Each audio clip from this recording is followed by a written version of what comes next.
Not so very long ago, this was New Jersey farmland. This was the Garden State. Here, vegetables grew. Here, fruit ripened in orchards. Here, in the richness of the earth, man turned for food. This too was farmland, where milk cows grazed on broad green pastures.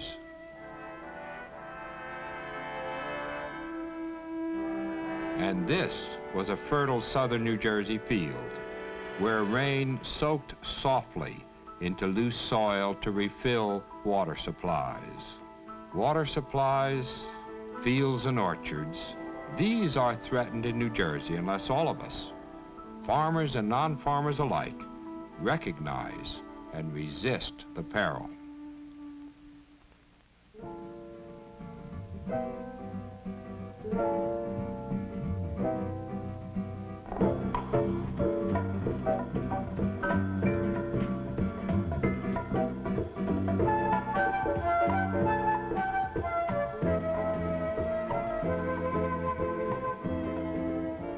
Nothing can be preserved without an understanding of what is to be saved. Let's look at agriculture in the Garden State. Is it worth the saving? Farming remains a significant part of New Jersey's economic and aesthetic vigor. More than 1 million acres, about 1/5 of all the state's land, is still being farmed. This is impressive. Yet New Jersey loses one farm every other day to industry, homes, or shopping centers. What of the 1 million acres of New Jersey farmland that remain? Pause to see the incredible diversity of the Garden State's farms.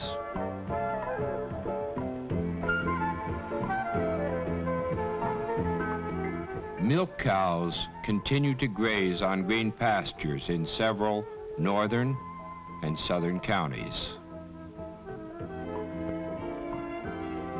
Although in some pastures, beef cattle have replaced the milk cows. Other open pasture land supports a revived New Jersey farm pursuit, the raising of fine horses for private use and for the state's several thoroughbred or trotting tracks. New Jersey today has many more horses than were here 75 years ago. New Jersey is consistently near the top among all states in the quantity and quality of vegetables grown. Asparagus, lettuce, peppers, potatoes, beans, and dozens of others that make up New Jersey vegetable harvests. Vegetable fields in southern New Jersey are so broad that unique machines are needed to speed vegetables from field to dining room tables.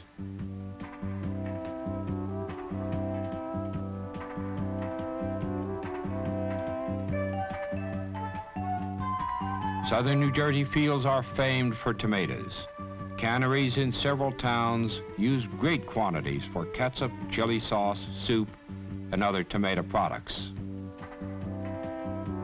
No state could claim to be the Garden State without fine fruit. New Jersey is persistently in the top 10 states in harvesting apples, peaches, and other orchard fruits. And the state's blueberry plantations give New Jersey leadership in that summer fruit.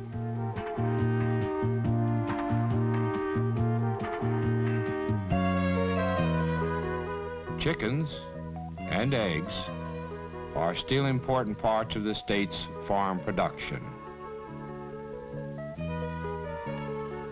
And bacon on the hoof is yet part of the New Jersey scene. Ornamentals comprise an unusual New Jersey agricultural commodity that persists in the face of extreme pressures for land. Horticulturists grow large quantities of plants and shrubs to beautify home and factories alike.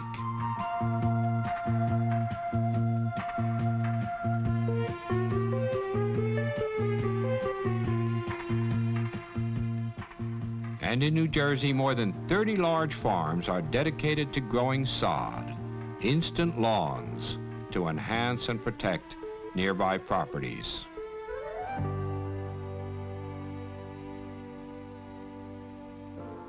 The pressure for land grows in New Jersey. This is the most urban of all states and the most densely populated. The popularity of a state close to the nation's finest markets and between the nation's best seaports creates spiraling demands for land.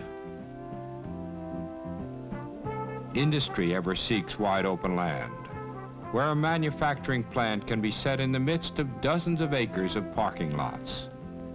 Industrial development is far more than merely the land occupied by a building.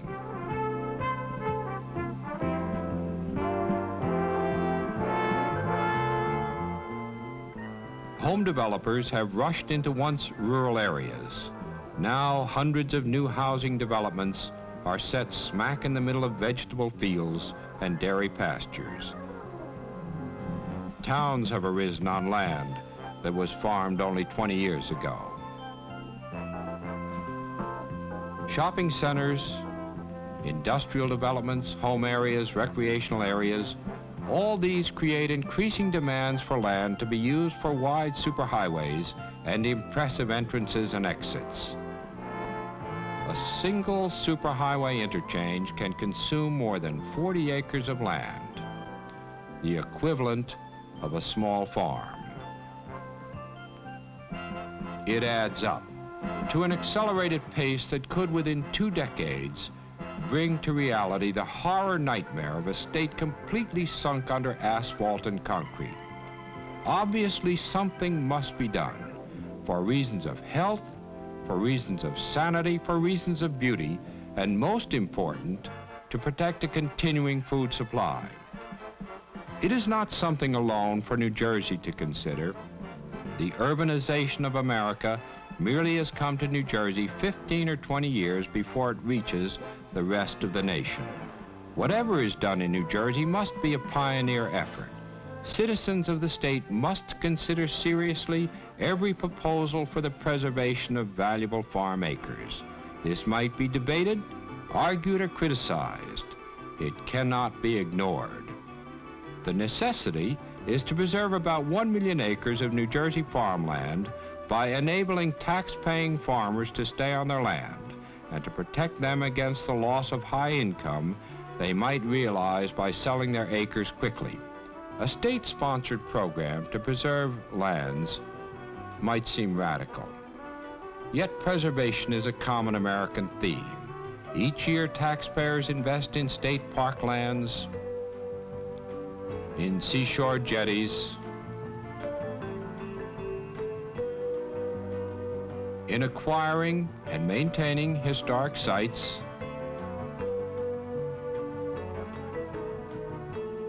in setting aside bird sanctuaries. We do so in awareness that such investments maintain and improve the quality of our lives. Farming is not less of a national treasure than a saved seashore. As citizens and taxpayers, we can ask, we must ask, in preserving tax-supported land, what's in it for me? The answers, as far as preserved farmland in New Jersey are concerned, are many and varied. Above all, we benefit directly from farm products, from the nearness of fruits and vegetables, from the milk, eggs, poultry, and meat from nearby farms. New Jersey farmers proclaim with merit that their products are fresher by miles.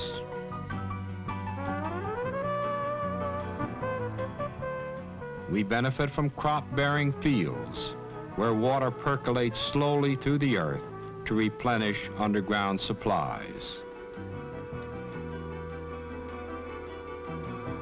Each new acre of parking lot, where water runs swiftly across the asphalt, threatens this treasure.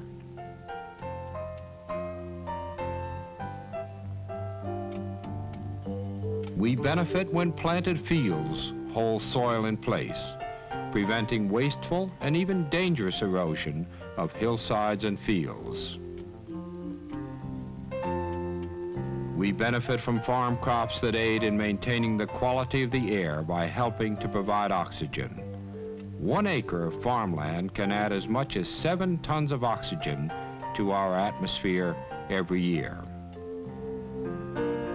We benefit aesthetically. The city dweller's ride in the country is an American tradition, a time to take pleasure in open green fields and pleasant farm buildings. These are tax-paying green acres. Putting a dollar and cents value on the beauty of farmland is impossible, but neither can we put a dollar value on a sand dune or a forest kept in a natural state. And we might benefit from the simple joy of visiting a farm, to let a new generation pet a horse, to see a goat, to know that pigs are not only in picture books, and to enjoy young farm animals frolicking in springtime sun. What's in it for me? A proper question. Preservation of farmland may cost a great deal for many years to come. Each taxpayer, farmer and non-farmer alike, will share in the costs. The benefits can come only by understanding the values that farms add to our lives. The cost of maintaining New Jersey farmland is something that should be discussed vigorously, rationally, economically. But the cost of not maintaining such acres is even more worthy of discussion. It is necessary, above all, to consider the alternatives.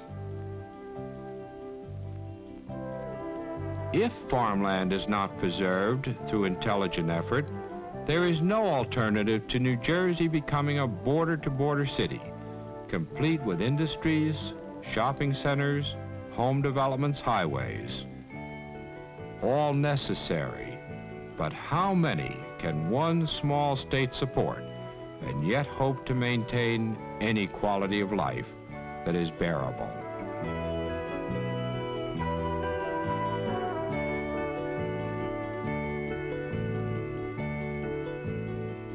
There is a choice. Consider seriously the alternatives. A balance of farmland or full development. Consider that we have affirmed many times our belief that many things, parklands, seashore, sanctuaries, must be preserved as natural resources.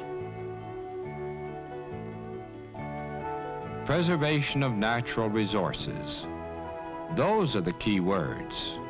Is there any natural resource greater than farmland? There is only one answer. We must keep as much farmland as we can. An American statesman expressed it well 75 years ago when he said, "Destroy our farms and the grass will grow in the streets of every city in the country."